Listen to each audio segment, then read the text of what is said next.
Hi guys, welcome back to a new episode of Crazy Gamers. Today in this video, I'm gonna show you how you can change your profile picture on Candy Crush Soda Saga application. Keep watching the video till the end. To change your profile picture on Candy Crush, firstly go ahead and open your Candy Crush Soda Saga application.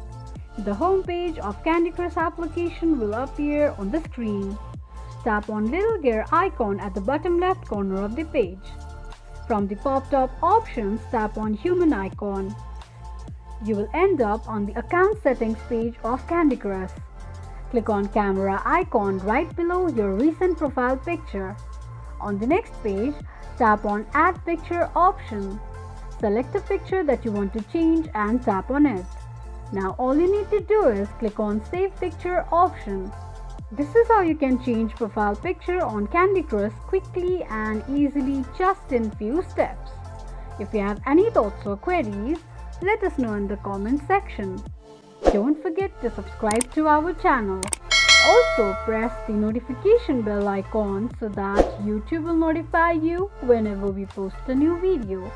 I hope this video was helpful to you. Thank you so much for watching.